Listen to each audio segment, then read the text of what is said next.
Aquí está.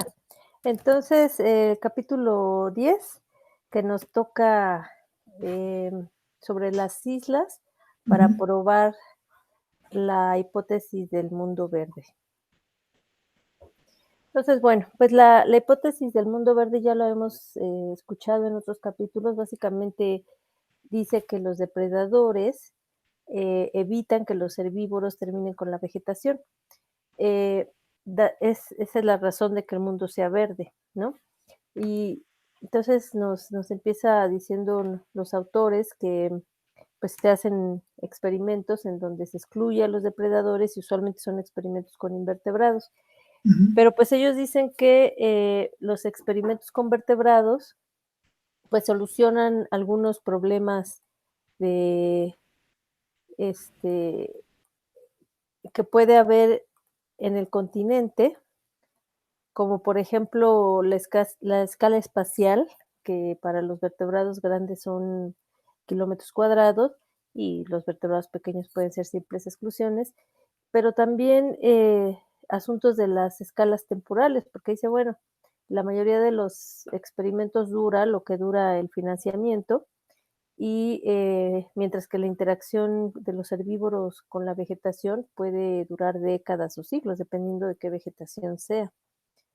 Entonces, pues los autores abogan por los experimentos naturales, eh, y empiezan a hablar de las islas. Entonces, por ejemplo, cuentan que las islas que están entre Suecia y Finlandia, cada una de esas islas ha tenido su propia dinámica de colonización, extinción de Microtus, que es un roedor, y que Microtus es quien controla la vegetación. Entonces era una dinámica que existía ahí, pero cuando vino la invasión del bisón americano, que es un depredador de Microtus, pues cambió toda la dinámica de estas islas, ¿no? Y que entonces cuando lograron, extirpar otra vez al bisón de estas islas, la dinámica regresó a su estado normal.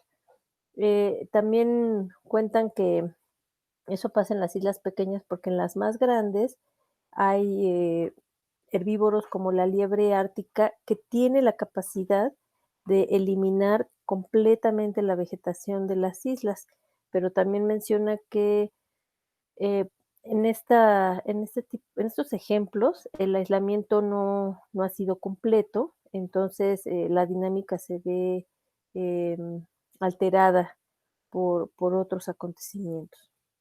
Entonces, bueno, eh, los autores nos van a hablar en este capítulo de 3 ejemplos. El primer ejemplo es en el atolón de Aldabria, en los trópicos. El segundo ejemplo es en la isla Anticosi, que es un sistema templado, y el tercer ejemplo es en un clima ártico, en Noruega. Entonces, a mí me parece que lo más valioso de este capítulo es esa extensión de ejemplos en diferentes, climas, ¿no? Entonces, bueno, comienzan diciéndonos que eh, el asunto de tratar a las islas como sistemas que están aislados del continente y tienen su propia dinámica, eh, no es el momento actual el que interesa, sino cuál es la historia, ¿no? Entonces nos cuentan que durante las eras glaciales, el mar bajó 100 metros sobre su nivel y eso provocó movimiento de animales entre las islas que hoy sabemos están aisladas y el continente. Entonces, fue en ese momento en que se movieron los grandes herbívoros. Me encontré esta imagen de un artículo que acaba de salir, es un artículo muy actual, ahí está la liga, no habla nada de esto, está hablando de cómo se estaban uniendo las islas y los continentes debido a la glaciación. Entonces, pues hablan de cómo se mueven los grandes herbívoros a estas islas y cuando regresan las islas a su aislamiento, que disminuyen su tamaño, se quedan estos grandes herbívoros atrapados en las islas y entonces pueden no tener depredadores, así que no hay un control descendente sobre los depredadores, sino que dado que estas islas tienen una cantidad finita de recursos, el control de las poblaciones es ascendente, es debido a la vegetación. Entonces, ya llegando al primer ejemplo, está este atolón de Aldabra en el Océano Índico. La foto de la derecha es de ese atolón y la foto y el mapa de la izquierda es para que vean primero arriba el continente africano y Madagascar, donde está la estrella, es donde está el atolón y en la imagen más grande pueden ver la distancia entre África y Madagascar y en la punta del triángulo rojo es donde está el atolón, ¿no? Entonces está en medio del continente y de la isla de Madagascar. Entonces, pues aquí la estrella de esta historia es la tortuga gigante, Dipsochelis tuzumieri, eh, que estas islas lo que nos dicen es que tienen una vegetación y una fauna relacionada a Madagascar. Eh, y esta, lo que existe en estas islas, en este como grupo de islas que se ve aquí a la izquierda, que se llaman las Mascarenes, son fauna y flora que está en general adaptada a condiciones de bajos recursos. Entonces, por ejemplo, nos cuentan que la vegetación en estos lugares tiene lo que se llama heterofilia, es decir, diferentes tipos de hojas en su ontogenia. Entonces, las plántulas tienen las hojas finamente lobuladas. Em, Voy a poner el puntero. Esta es más o menos una hoja lobulada. Y entonces, imaginen que las plántulas tienen esta forma. eh, Estas hojas lobuladas están relacionadas a plantas que están creciendo bajo mucha luz y se supone que reducen la herbivoría, mientras que los adultos tienen hojas anchas y enteras. Entonces imaginen cualquiera de estas tres, ¿no? Oblongas o ovaladas. El caso es que son enteras y son anchas. Entonces, eh, los autores dicen que esta vegetación lo que dice es que antes de que se extinguieran las tortugas, estos ecosistemas tenían una vegetación como de sabana, es decir, áreas abiertas y no había árboles. Entonces, nos platican que en este lugar, en esta área de islas que se llama Comores Seychelles, que pueden ver en el mapa de la izquierda, eh, ellos encontraron que había una coexistencia de cocodrilos y tortugas. De hecho, que las tortugas tienen características que muestran que se estaban defendiendo de la depredación por cocodrilos. Por ejemplo, unos caparazones con muy pequeñas aberturas, unas placas gruesas en su caparazón, a pesar de que pues, más adelante estos cocodrilos se extinguieron. Entonces, nos dicen que a diferencia de las islas sin tortugas, donde hay una vegetación como arbórea, en las islas con tortugas hay una alta densidad de especies adaptadas a la alta herbivoría. Entre ellas están las hierbas y los pastos enanos.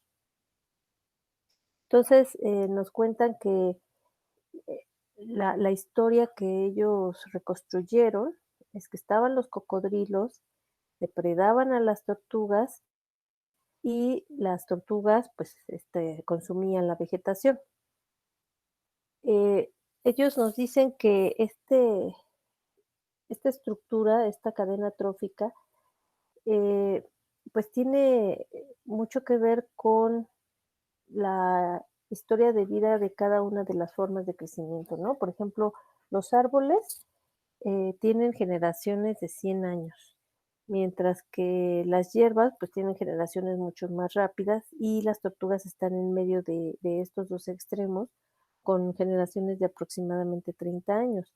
Entonces, nos dicen que sin los cocodrilos controlando a las tortugas, entonces las tortugas acaban con la vegetación y dejan este ecosistema que es de pastos, ¿no? Entonces, lo que les muestro a la izquierda y a la derecha es cómo se vería el hábitat con toda la cascada trófica funcionando y cómo se ve con la eliminación de los cocodrilos. Pero resulta que cuando descubren los europeos las islas, acaban con las tortugas. Entonces, al desaparecer las tortugas, este ecosistema de pastos, de hierbas y pastos enanos regresa a, al, que, al que existía cuando estaban los tres niveles tróficos. Entonces, bueno, pues nos cuentan que la primera vez que fueron a hacer estudios, a hacer censos en estas islas en el 67-68, encontraron estas dos especies, Sclerodactylon macrostachys y Sporolobus virginicus. Registraron que más de la mitad de las plantas en estos sitios no son palatables para las tortugas y pues está el ecosistema mm, más dominante son los pastizales costeros. Pero más adelante, en los 70, cuando regresaron las tortugas, cuando bajó la presión en la matanza de las tortugas, se estabilizó. Empezó a crecer la población de tortugas y se estabilizó, y se encontró, aproximadamente 8 tortugas por hectáreas. Contabilizaron en los 70 130,000 tortugas. Entonces, eh, eso fue como en las islas más grandes, porque en las islas más pequeñas, donde no hay agua fresca, no iban las tortugas y entonces sí estaba el ecosistema como boscoso, ¿no? Entonces aquí en la derecha les muestro cómo se veía eh, en las islas grandes, donde en el interior de las islas estaban estas hierbas y pastos enanos, mientras que en la costa nada más estaban estos pastos. Entonces, nos empiezan a contar toda la historia de las tortugas gigantes. Nos dicen que eh, estas tortugas he encontrado que son un linaje que viene de este continente Gondwana. Entonces, estas tortugas originales fueron las que invadieron Eurasia y Norteamérica. Y en toda esta historia tenían una coexistencia con los cocodrilos. Los cocodrilos depredaban a los adultos, mientras que los depredadores de huevos y juveniles que todavía existen, depredaban estos estados ontogenéticos como cangrejos, garzas, ibis, gatos salvajes y ratas. Entonces,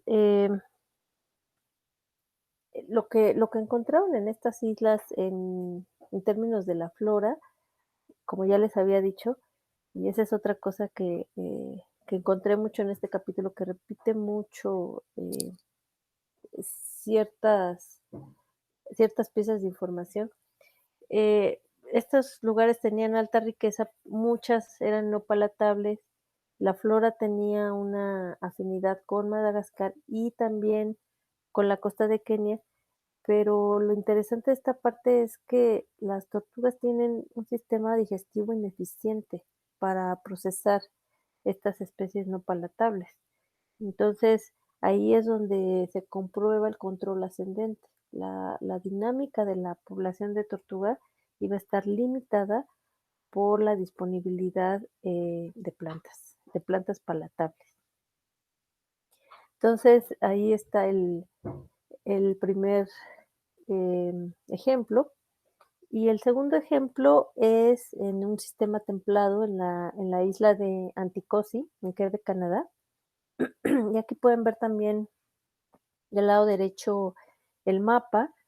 Está Quebec y aquí está la isla de este ejemplo. Y el personaje principal de este ejemplo es el venado cola blanca, Odocoelus virginianus. Esta isla tiene 7.900 kilómetros cuadrados y el venado fue introducido hace aproximadamente 100 años. Entonces, en esta isla, el tipo de vegetación eh, en los hábitats perturbados es el abedul y el álamo. Eh, en los estadios sucesionales intermedios y tardíos tenemos al abeto blanco y al abeto balsámico. El abeto balsámico está en el estado sucesional intermedio y el abeto blanco en el tardío. Esta fue una parte que me pareció muy interesante de este capítulo porque eh, no en todos se menciona cómo están asociadas las especies a los diferentes estados sucesionales, ¿no? Aquí, por ejemplo, cuentan los autores que, eh, que también está ligado a la teoría de la herbivoría, como ya vimos en otro capítulo. Las especies tardías son mucho menos palatables que las intermedias y las tempranas son las más palatables.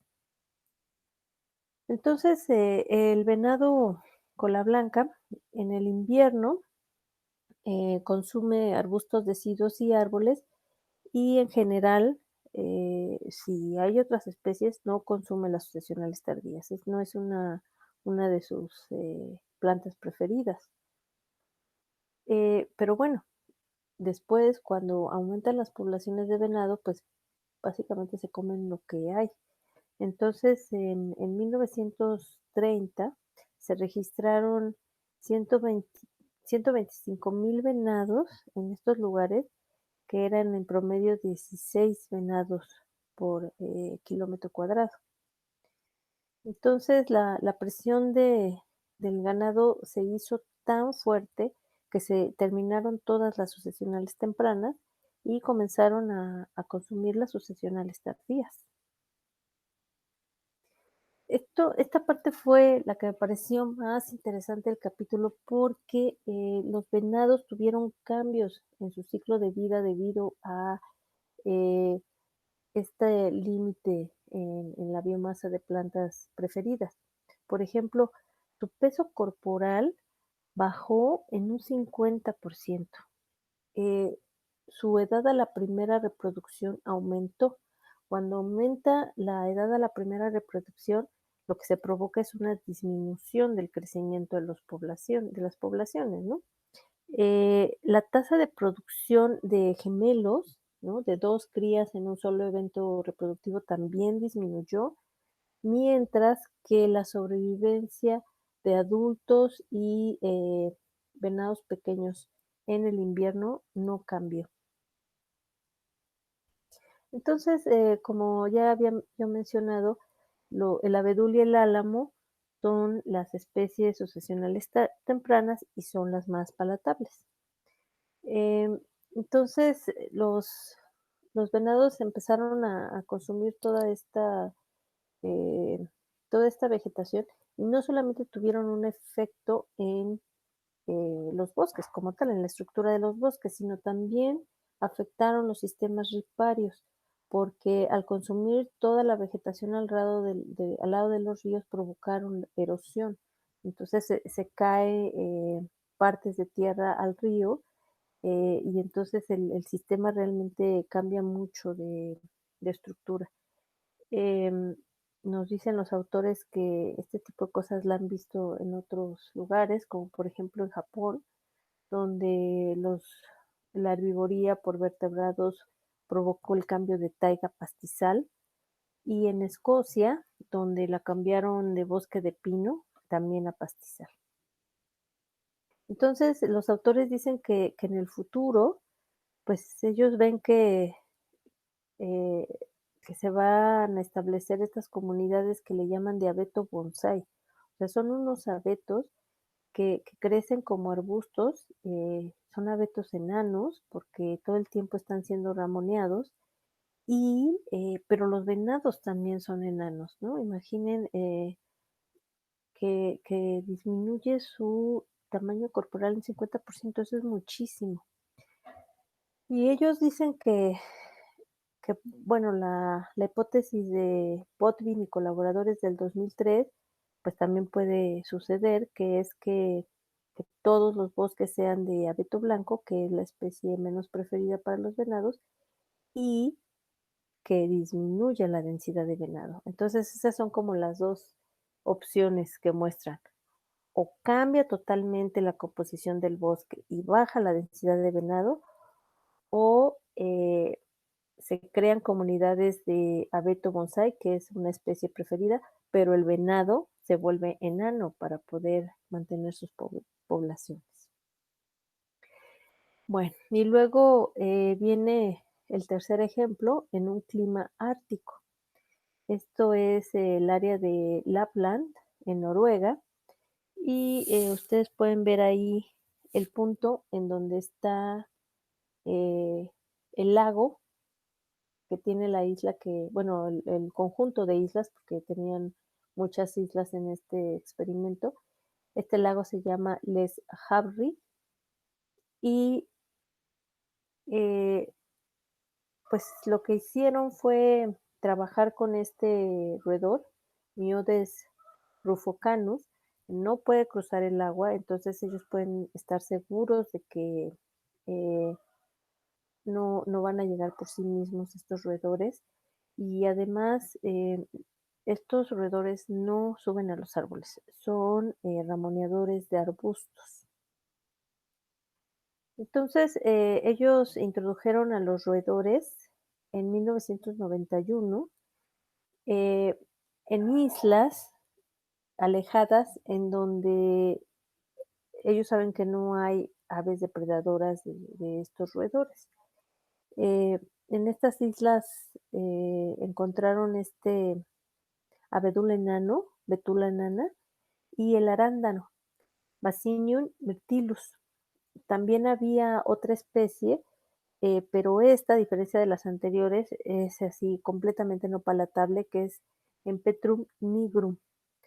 Entonces, en el primer experimento que hicieron en los 90, ellos decían que pues había habido algunos problemas, por ejemplo, la diferencia de condiciones ambientales entre las islas y el continente, que en algunas islas se sabía que había eh, habido una historia de depredación de los lemmings, de herbivoría por lemmings, y que quizás las cercas que ellos utilizaron habían tenido un efecto. Entonces decidieron repetir el experimento y entonces esta vez utilizaron una vegetación trasplantada de lugares en donde había herbivoría por armillos y aves de rapiña que controlaban a los armiños. Entonces ellos tenían estos tratamientos. En 4 islas trasplantaron la vegetación, introdujeron a los roedores y eran islas que sabían que no tenían aves depredadoras residentes. En otras 4 islas trasplantaron la vegetación y no había roedores. Y una isla que era su control, era donde estaba esta vegetación original y tenía historia de herbivoría por armiños y tenía condiciones de depredación por aves. Entonces, el control tiene su cascada trófica completa y las 2 islas experimentales eh, le pusieron a este herbívoro en una y a la otra no. Entonces, ellos calcularon esto que es cambios relativos en la biomasa de las plantas que se representa como una C y que es una proporción entre la frecuencia puntual de la especie al final del experimento en el 2003 dividido entre la frecuencia puntual de la especie al inicio, en el 2000. A esto se le sacó el logaritmo natural cuando se le dividió entre la respuesta de estas especies en su control. Entonces, esta es la gráfica que resume todos los resultados. En el eje de X están los tipos de plantas, están las hierbas, los arbustos deciduos, las ericaces y toda la comunidad. Y en el eje de Y está el logaritmo de este cambio. Entonces, la línea del centro es cero. Entonces, no hay un cambio en la dominancia de estas especies. Si el punto está arriba, el cambio fue positivo, es decir, que aumentó. Si el punto está abajo, quiere decir que disminuyó. Entonces, eh, los puntos blancos son las islas donde solamente estaba la vegetación trasplantada y no estaba el roedor. Y los puntos negros es donde estaba la vegetación trasplantada, el roedor y no estaba su control descendente, que serían las aves. Entonces nos cuenta cómo a nivel de comunidad hubo una disminución, o sea, en promedio para todas las especies de plantas hubo una disminución cuando llegaron los roedores herbívoros, mientras que cuando no estaban hubo un aumento en la biomasa de esta vegetación. En cuanto a las ericaces, que son las no palatables, los autores dicen que estas ericaces fueron las que provocaron este promedio de disminución a nivel comunidad, porque fueron las que más fuertemente disminuyeron su biomasa con la presencia de roedores. Es decir, a la especie menos palatable fue a la que más afectaron. Pudieron consumir de todas, pero la que sufrió la mayor mortalidad o disminución de biomasa fue la menos palatable. Y luego las deciduas también tuvieron una disminución, aunque si ustedes ven la gráfica, ven el cero y ven las barras de error, pues esta disminución no es significativamente diferente de cero, ¿no? Y luego las hierbas que tuvieron un aumento, y este es un aumento significativo. Aquí está el punto negro. Eh, Ahora hablando de los resultados para el sitio en donde no metieron al roedor, está un efecto de todos los grupos de plantas que fue positivo. Esta no tiene barras de error porque nada más es el promedio de estas tres. Y luego están las ericaces, que otra vez es positivo, pero las barras de error muestran que no es diferente de cero. Después están las deciduas, que esas sí crecieron en biomasa significativamente, y luego las hierbas, que es donde más los autores muestran cómo el efecto en las hierbas palatables para los herbívoros es exactamente igual si está o si no está su herbívoro, ¿no? Esta es como la parte más importante de este estudio. Y luego hicieron este mismo cálculo de la tasa, como un cambio, pero lo hicieron a partir del 92 y hasta el 2003 para las islas que sí tenían a los roedores. No podían hacerlo en las otras islas porque ya no tenían su control sin roedores. pero ellos encontraron que de 1992 al 2003 hubo otros 2 grupos de plantas que aparecieron en las islas. Estas, especies que les llaman Silica accumulating plants, que son, como el Equisetum, que no son para nada palatables para, los roedores, y estas que son, como lianas. Eso fue lo que me dio la impresión cuando las vi, trailing woody plants. O sea, crecen de forma, postrada, son como trepadoras, pero si no tienen dónde trepar, crecen como lianas en el piso. Entonces, estos 2 grupos, tuvieron un un cambio en abundancia muy grande, similar al que tuvieron las hierbas palatables para los roedores, mientras que las ericaces, que no son palatables, y los arbustos deciduos que sí son, tuvieron una disminución. La variabilidad para los arbustos deciduos es mucho más grande que para los otros grupos. Entonces, bueno, pues las conclusiones, me parece que la más importante es esta primera, ¿no? Ellos están mostrando estos resultados en 3 climas, ¿no? Los trópicos, los sistemas templados, el ártico. Y lo están mostrando para herbívoros muy distintos, las tortugas gigantes, los venados, los roedores. O sea, en tamaño es muy grande las diferencias. Pero la más importante conclusión en cuanto a las plantas es que si las es mejor para las plantas tener una alta tolerancia que una alta resistencia. Entonces, las especies que tenían una baja palatabilidad, o sea que eso debió haberlas defendido del ramoneo, las hizo muy vulnerables.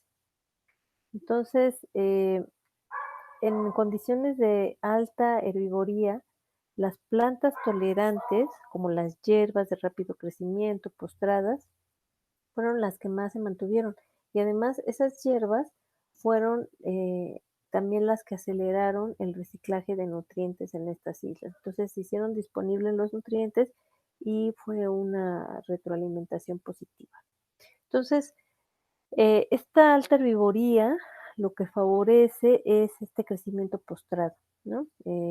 Los arbustos enanos, los árboles enanos, las plantas tipo liana, ¿no? Postradas, los pastos enanos y además dicen que además de todo esto hay un efecto de los nutrientes. Cuando los nutrientes están en altas cantidades, hay una mayor cantidad de plantas palatables, mientras que si hay una baja disponibilidad de nutrientes, existen más plantas no palatables. Entonces, nos ponen aquí otra cosa que me sorprendió encontrarla hasta la conclusión, pero es muy interesante, que nos hablan de la diferencia entre depredadores endotermos y ectotermos. Y entonces nos dicen que eh, pues la densidad mínima de herbívoros, que es esta H asterisco, va a ser diferente para los endotermos y para los ectotermos. Entonces, los endotermos, como los venados o los roedores, van a tener una densidad mínima de herbívoros mucho mayor que los ectotermos, ¿no? Que la van a tener más pequeñitas. Entonces nos dicen que en los trópicos y en los sistemas templados, la densidad mínima de herbívoros que pueden sostener una comunidad de depredadores es mucho menor que la densidad máxima de depredadores. Entonces, en estos lugares como sistemas trópicos y templados, sí va a haber una atracción de depredadores. Sí hay una densidad mínima de herbívoros y los depredadores van a llegar a consumirlos. Mientras que en el Ártico, la densidad máxima de herbívoros va a ser menor que la mínima que puede sostener esa isla o ese hábitat. Y entonces no va a haber depredadores. No hay una densidad mínima de herbívoros para que los depredadores se sientan atraídos a estos sitios. Y eso es todo en cuanto a mi presentación.